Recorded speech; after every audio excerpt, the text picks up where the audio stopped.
दिल्ली के अंदर लाखों उत्तर प्रदेश, बिहार, झारखंड के लोग रहते हैं और उनका जो एक महापर्व है, छठी मैया का पर्व, छठ महापर्व, उसकी एक तरीके से शुरुआत हो गई है। उसकी तैयारियां पूरी दिल्ली के अंदर जोर शोर से चल रही है। हर तरफ किसी भी इलाके में आप जाते हैं तो आप देखते हैं कि छठ की तैयारियां बहुत अच्छे से चल रही हैं। मुझे ध्यान है कि जब 2015 में हमारी सरकार बनी थी तो पूरी दिल्ली के अंदर मात्र 70 घाट ऐसे थे जो दिल्ली सरकार मदद करती थी 70 घाट बनने के। जब अरविंद केजरीवाल जी को दिल्ली की जनता ने इतना शानदार बहुमत दिया, 70 में से 67 सीटें जिताई, उसके बाद अरविंद केजरीवाल जी के नेतृत्व में दिल्ली सरकार ने पूरी दिल्ली के अंदर जहां भी हमारे पूर्वांचल, बिहार, झारखंड के लोग रहते हैं, उनके लिए छठी मैया के पूजन में कहीं कोई दिक्कत ना आए, उसकी एक बड़ी शानदार व्यवस्था की। आप सोचिए, जब कांग्रेस पार्टी की सरकार थी दिल्ली के अंदर और जब भारतीय जनता पार्टी की एमसीडी में सरकार थी, तब 70 मनाई जाती थी पूरी दिल्ली के अंदर। इस साल बड़ा गर्व होता है और बड़ी अच्छा लगता है, क्योंकि हम खुद उस क्षेत्र से आते हैं। बड़ा अच्छा लगता है कि इस बार पूरी दिल्ली के अंदर 1000 से ज़्यादा घाट बनाए जा रहे हैं और इन 1000 घाटों के लिए कैसे ये घाट शानदार बने, बेहतरीन बने, इसके लिए अरविंद केजरीवाल जी ने एक 10 सूत्री प्रोग्राम की घोषणा की है। सबसे पहला काम यह है कि जो भी अच्छी तरीके से, शानदार तरीके से घाट बनाए जाए। दूसरा, वहाँ पर एक टेंट की व्यवस्था की जाए। तीसरा, वहाँ पे लाइट की व्यवस्था की जाए, क्योंकि ये सुबह सुबह लोग अर्घ देने आते हैं, रात में भी लोग आते हैं, तो वहाँ लाइट की बड़ी दिक्कत होती है, तो लाइट की व्यवस्था हो। टॉयलेट का इंतज़ाम हर एक छठ घाट के ऊपर किया जा रहा है। पानी की व्यवस्था की जा रही है कि छठ घाट के अंदर पानी भरने की व्यवस्था की जा रही है। एम्बुलेंस की व्यवस्था की जा रही है कि अगर मान लीजिए कहीं पे कहीं कोई दिक्कत आए, भगवान ना करे किसी को कोई मेडिकल दिक्कत आए, तो वहाँ पर एम्बुलेंस की व्यवस्था की जा रही है। डॉक्टर्स साथ में बनाए जा रहे हैं। उसके साथ साथ जो 8वां हमारा प्रोग्राम है कि हर एक जगह पे जहाँ लोग जैसी डिमांड करते हैं वहाँ पे सांस्कृतिक प्रोग्राम भी कराए जा रहे हैं। इस सांस्कृतिक प्रोग्राम के तहत पूरे देश के अंदर जहाँ पे उत्तर प्रदेश, बिहार, झारखंड के जो हमारे लोक गायक हैं, जो संगीत, लोग सांस्कृतिक कार्यक्रम करते हैं, उनको हमने बड़े पैमाने पर दिल्ली में इनवाइट किया है और उन छठ घाटों पे उनकी ड्यूटी लगाई है। 9वां, जो सबसे महत्वपूर्ण चीज है, जो आज तक कभी नहीं होता था, कि घर के बगल में घाट बन जाए। पहले क्या होता था, 3-3, 4-4 किलोमीटर, 5-5 किलोमीटर जाना पड़ता था। आप सोचिए 3 दिन 2 दिन की उपवास के बाद इतना चलना बड़ा मुश्किल। तो एक्सेस हो कि आपके घर के 100 मीटर 200 मीटर पे छठ घाट मिल जाए, आप जाएं, अपना पूजा करके आ जाएं और ज़्यादा आपको चलना ना पड़े। ये 9वां हमारा एक सूत्री प्रोग्राम है। और जो 10वां है वो है सेवा। अरविंद केजरीवाल जी ने, दिल्ली के मुख्यमंत्री, उन्होंने अपने सभी विधायकों को, सभी काउंसलर्स को, सभी विधानसभा अध्यक्ष संगठन मंत्री को, सभी वार्ड अध्यक्ष संगठन मंत्री को और सभी वॉलंटियर्स को ये आदेश दिया है कि हर एक घाट पर 24 घंटे हमारे कार्यकर्ता वहाँ पे रहेंगे और लोगों की सेवा करेंगे, लोगों की मदद करेंगे, लोगों को किसी भी तरह से रुकावट ना हो। ये 10 सूत्री प्रोग्राम दिल्ली के मुख्यमंत्री श्री अरविंद केजरीवाल जी ने लॉन्च किया है, जिसमें हर एक घाट बने अच्छे से, टेंट लगे, लाइट लगे, टॉयलेट्स बने, पानी की व्यवस्था हो, एम्बुलेंस की व्यवस्था हो, डॉक्टर हो, सांस्कृतिक कार्यक्रम हो, घर के बगल में घाट हो और सेवा। ये 10 सूत्री प्रोग्राम दिल्ली के मुख्यमंत्री अरविंद केजरीवाल जी ने किया है। दूसरी जो एक महत्वपूर्ण चीज़ है कि मैं देख रहा हूँ पिछले 8 महीने से, जब से एमसीडी में भी हमारी सरकार आई है, और किस तरह से दिल्ली सरकार और एमसीडी मिलकर एक दूसरे के साथ सहयोग कर रहे हैं और काम कर रहे हैं। पहली बार एमसीडी के इतिहास में हर एक वार्ड में 40,000 रुपये दिए गए हैं कि किसी भी तरह से छठ घाट के निर्माण में, वहाँ की लोकल व्यवस्था में, वहाँ की किसी भी तरह की व्यवस्था में कोई दिक्कत ना आए। तो हम पूरी दिल्ली के में रहने वाले सभी उत्तर प्रदेश, बिहार, झारखंड के लोगों से ये कहना चाहते हैं कि आपने अपने बेटे को मुख्यमंत्री बनाया है और आपका बेटा आपकी सेवा के लिए हमेशा उपलब्ध है। उन्होंने जो काम किया है, मुझे लगता है कि पूरे देश या पूरी दुनिया में ऐसी अरेंजमेंट और इस तरह की व्यवस्था अरेंजमेंट नहीं हुई होगी जो दिल्ली के मुख्यमंत्री श्री अरविंद केजरीवाल जी ने किया है। हमारे साथ बुराड़ी से विधायक संजीव झा जी हैं और मॉडल टाउन से विधायक श्री अखिलेशपति त्रिपाठी हैं। वो भी साथी बिहार, उत्तर प्रदेश और झारखंड की पृष्ठभूमि से आते हैं और दिन रात इस सीएम साहब के साथ मिलकर कैसे इस पूरे छठ घाट की व्यवस्था बेहतरीन की जाए उसके ऊपर लगेंगे। मैं संजीव भाई से कहूँगा कि क्या क्या पूरा प्रोग्राम है उसके बारे में पूरी डिटेल से हमारी व्याख्या करें।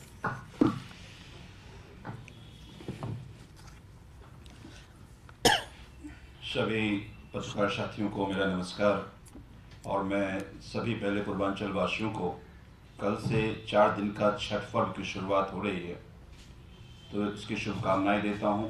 कल नहाय खाए है, परसों फिर खरना है, 19 तारीख को शाम का अर्घ और 20 तारीख का सुबह का अर्घ है। तो 4 दिन के छठ पर्व की ढेर सारी शुभकामनाएं। और जैसा अभी दुर्गेश भाई ने बताया कि दिल्ली सरकार लगभग 1000 घाटों पर पूरी चाक चौबंद के साथ हर वर्ष की भांति इस वर्ष भी तैयारी में लगे हुए। हमारे सभी मंत्री, हमारे सभी विधायक अलग अलग घाटों पर कोई कमी न रह जाए उसका मुआयना भी कर रहे हैं। लेकिन मैं ये देख रहा हूँ कि छठ पर्व के आड़ में हर वर्ष की भांति इस बार भी भारतीय जनता पार्टी गंदी राजनीति और एक गंदा खेल खेल रहे हैं। मैं कल भारतीय जनता पार्टी के दिल्ली के प्रदेश अध्यक्ष का हमने प्रेस कॉन्फ्रेंस देखा। मुझे लगता है कि देखिए, आप इंसान को गुमराह कर लोगे, मीडिया के जरिए आप झूठ फैलाने की कोशिश करके जनता तक झूठ पहुंचा लोगे, लेकिन पूर्वांचल में छठ पूजा की बड़ी महिमा है, बड़ी आस्था है और छठी मैया की पूजा को लोग बड़ी पवित्रता से मनाते हैं। छठी मैया तो सब जानती हैं, कम से कम छठी मैया के नाम पे आप ऐसी राजनीति ना करो जिससे आस्था का जो महापर्व है, जो इतनी पवित्रता जो पर्व मनाते हैं, उनके आस्था पे किसी तरह का ठेस पहुंचे।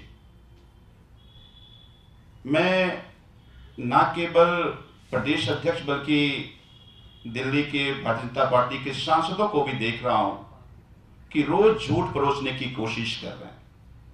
मेरा कुछ सवाल भारतीय जनता पार्टी के प्रदेश अध्यक्ष से भी है, साथ में सभी नेता सांसद से है।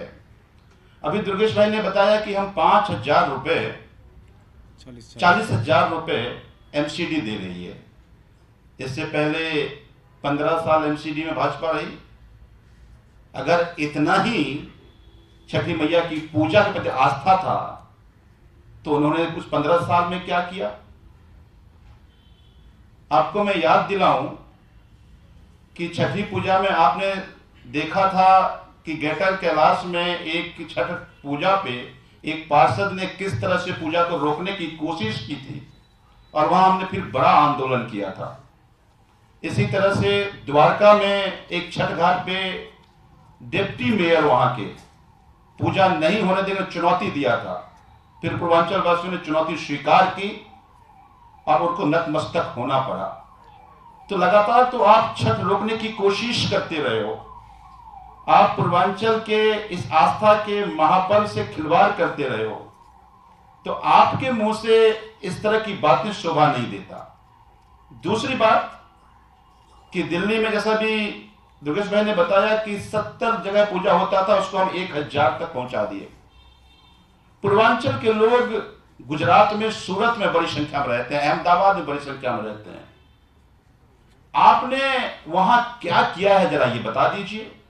आज से 5 दिन पहले चूंकि वहां पूजा का आयोजन नहीं होता है, लोग घर आ रहे थे और सूरत स्टेशन पे भगदड़ मची और बहुत सारे पूर्वांचल के लोग घायल हो गए, कुछ लोग की मृत्यु हो गई। तो मुझे लगता है कि अगर आपको वास्तव में छठी मैया के प्रति आस्था होती तो आप वहां व्यवस्था करते। महाराष्ट्र में आपकी सरकार है, महाराष्ट्र में आप क्या कर रहे हैं जरा ये बता दीजिए। हरियाणा में आपकी सरकार है, आपने क्या क्या बता दीजिए। तो मुझे लगता है कि जब यहां पूर्वांचल वासी अच्छे से दिल्ली सरकार की मदद से छठी मैया की पूजा आराधना कर रहे हैं, तो आप यहां गंदी राजनीति कर रहे हो, आप उनको गुमराह करने की कोशिश कर रहे हो। छठी मैया आपको माफ नहीं करेगी। मैं मनोज तिवारी जी को भी देख रहा था, मैं मनोज जी को कहना चाहता हूं, आप पूर्वांचल से आते हैं, आप तो छठी मैया की महिमा को जानते हैं। आप इसी छठी मैया के पूजा आराधना में जगह जगह सांस्कृतिक कार्यक्रम में उनकी महिमा का गीत गा कर यहां तक पहुंचे हैं, उनकी विशेष कृपा रही है। तो जानिए आप क्या कह रहे हैं। तो अगर छठी मैया की कृपा हो सकती है तो कितनी जल्दी नाराज होती है ये भी आप जानते हैं। तो कम से कम आपको जो छठी मैया की महिमा को जानते हैं, उनकी पूजा की पवित्रता को जानते हैं, और आप जब गंदी राजनीति करते हैं तो ये आपको शोभा नहीं देता। तो मैं भारतीय जनता पार्टी के लोगों से हाथ जोड़कर निवेदन करना चाहता हूं कि हमारे इस आस्था के महापर्व के साथ खेल खेलना बंद करें। पूर्वांचल वासियों के साथ, उनके भावनाओं के साथ ये खेलना बंद करें। आइए मिल करके हम सब लोग छठी मैया की पूजा में, आराधना में, जिस तरह से दिल्ली के मुख्यमंत्री आदरणीय अरविंद केजरीवाल जी ने अपने सभी, ना केवल विधायक, पार्षद, अपने सभी कार्यकर्ताओं को कहा है कि ये 24 घंटे जो घाट पे आ रहे हैं उनका सेवा करना है, आके सेवा कीजिए। तो इस तरह की गंदी राजनीति से बाज आए, ये मेरा निवेदन है। और फिर से मैं सभी पूर्वांचल वासियों को ये विश्वास दिलाना चाहता हूं कि दिल्ली सरकार के मुखिया आदरणीय अरविंद केजरीवाल जी, सभी हमारे मंत्री, हमारे सभी अधिकारी दिन रात आपके किसी तरह की दिक्कतों, किसी तरह की समस्याओं पर आपके पास, आपके साथ खड़े हैं। मुझे पूरा विश्वास है कि हर वर्ष की बात इस बार भी छठी मैया की पूजा आराधना बड़ी धूमधाम से होगी। धन्यवाद।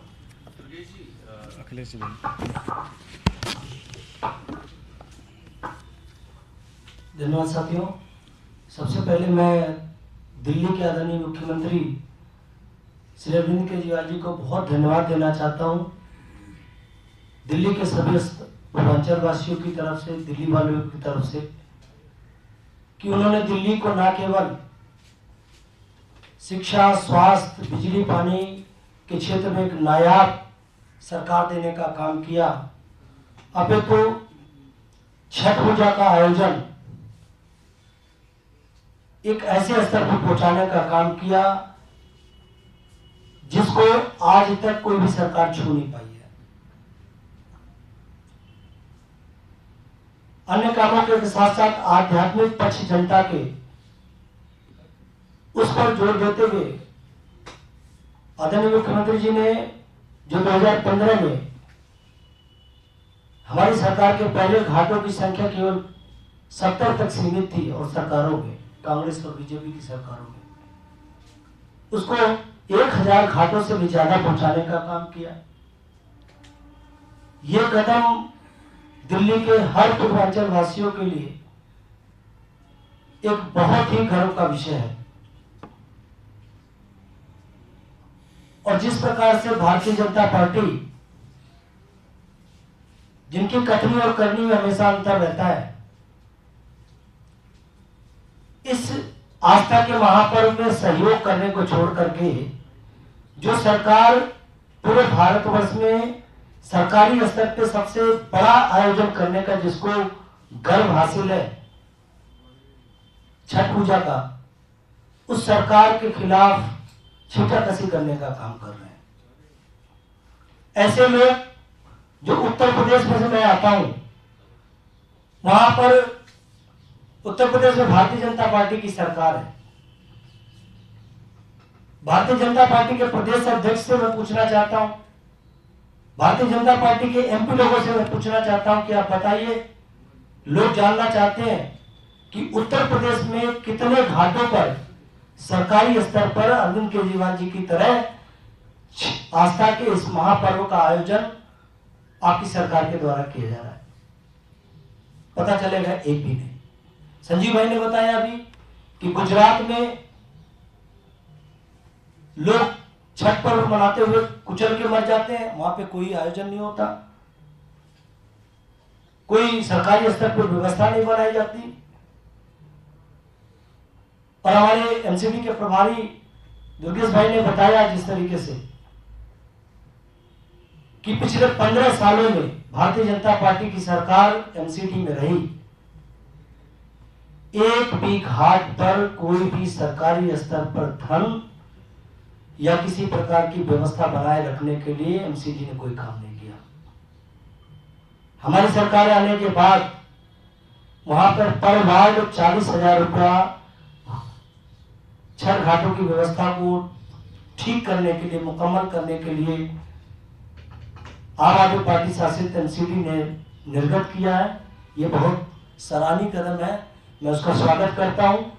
और इस कदम के लिए पूरे दिल्ली के पूर्वांचल वासियों की तरफ से, दिल्ली वासियों की तरफ से एमसीडी को बहुत साधुवाद देता हूं, बधाई देता हूं, धन्यवाद देता हूं। आइए, जो निंदा कर रहे हैं उन लोगों से अपील करते हैं कि छठ मैया के महात्म को आप लोग जानते हैं, आइए छीटा कसी छोड़ करके इस आस्था के महापर्व को मनाने के लिए उस सरकार का साथ दे जिसने इस महापर्व को एक आंदोलन के रूप में लेकर के घर घर तक पहुंचाने का काम किया। इसके पहले कुछ घाटों पर चंद सीमित था छठ पर्व दिल्ली में, उसको लोकल स्तर पर उनके घर के पास पहुंचाने का काम आदरणीय अरविंद केजरीवाल जी की सरकार ने किया है। मैं उसकी पुनः उसके लिए धन्यवाद देता हूं माननीय मुख्यमंत्री जी को। और इसी तरीके से मिलकर के हम सब छठ पर्व का खूब धूमधाम से आयोजन करेंगे, खूब बड़े स्तर पर इसका जिस तरीके से महिमा मंडन कर रहे हैं उसको करेंगे। फिर से सभी दिल्ली वासियों को छठ महापर्व की बहुत शुभकामनाएं। छठ मैया सबका कल्याण करें, सभी लोगों के जीवन में मंगल हो, सभी लोग स्वस्थ हो, इसी में कामना करता हूँ। दुर्गेश जी, एक सवाल आपसे है। एक तरफ आप सरकार के बजट की बात करें, कामों की बात करें, दूसरा इससे जुड़ा हुआ मुद्दा है प्रदूषण का। विपक्ष तो अभी तक घेर रहा था। दिल्ली के जो मुख्य सचिव हैं उन्होंने एक के बाद कई ट्वीट्स किए और कहा है कि दिल्ली पंजाब की सरकार जो है वो नाकाम रही है। फिर ये भी कहा, माफ कीजिएगा, राज्यपाल ने, और ये भी कहा उन्होंने कि रेड लाइट ऑन और गाड़ी ऑफ, साथ ही ये इवन और वाला जो मामला राजनीति प्रेरित है, खुद को प्रचारित करने के लिए आप जो है दिल्ली के लोगों की जान को जोखिम में डाल रहे हैं। भाटी जी, मैं तो पढ़ा लिखा ज़्यादा आदमी हूँ नहीं, मैं तो थोड़ा बहुत जो पढ़ाई की है। मैं आपसे एक प्रश्न पूछना चाहता हूँ, बड़ा कॉमन सेंस का प्रश्न है। मान लीजिए 100 गाड़ियाँ चलती हैं सड़क पे और हम कहते हैं जी 50 गाड़ियाँ चलेंगी, तो पोल्यूशन कम होगा कि नहीं होगा? होगा ना कम। अब मैं क्या बोलूँ इसके बाद? इसके बाद तो कुछ बचता नहीं है बोलने को। पराली जलाने में पंजाब में फेल हुए। मान लीजिए रेड लाइट है, बचपन में सिखाते थे, मेरा ख्याल है जब हम LKG UKG में पढ़ते थे तो कहते थे रेड लाइट आए तो गाड़ी ऑफ कर दो, जब रेड लाइट ऑन हो जाए तो गाड़ी चला देना। ये तो बचपन में सीख रहे थे लोग। तो क्या ये स्कूल नहीं गए थे क्या? ऐसे डिग्री बना ली कहीं से? वो तो लिखा हुआ है, स्कूल में लिखा हुआ है। 75,000 से ज़्यादा घटनाएं एक साल पहले तक पंजाब में थी, जब तक हमारी सरकार नहीं थी। आज 17,000 जगहों पे पराली की रिपोर्ट है।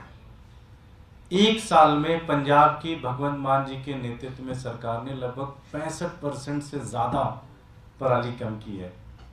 हरियाणा ने कितना किया, उत्तर प्रदेश ने कितना किया, इसका कोई जवाब नहीं है। देखिए, जिस व्यक्ति की इच्छा है राजनीति करना, उसको आप कुछ कह नहीं सकते। जिस व्यक्ति ने ये ठान लिया है कि उसे राजनीति करना है, उसके लिए आप कुछ नहीं कर सकते। जवाब तो उनको इस पे देना चाहिए कि सुप्रीम कोर्ट के आदेश के बाद स्मॉग टावर क्यों खुला, पहले क्यों नहीं खुला। जवाब उन्हें इस बात का देना चाहिए कि किस तरह से एक एक कदम उठा के किस तरह से रोका जा रहा है दिल्ली सरकार के इनिशिएटिव को, उसका जवाब देना चाहिए। हालांकि उसका जवाब देंगे नहीं, लेकिन मैं एक कम पढ़े लिखे आदमी की विवेचना के आधार पे मैंने आपको एक बात बताई कि भैया मुझे तो यही लगता है कि अगर 200 गाड़ियाँ चलती हैं और 100 गाड़ियाँ चलेंगी तो पोल्यूशन अपने आप ही कम होगा। ये बड़ा कॉमन सेंस है। अब जिसके अंदर कॉमन सेंस नहीं है उसको हम क्या ही समझें।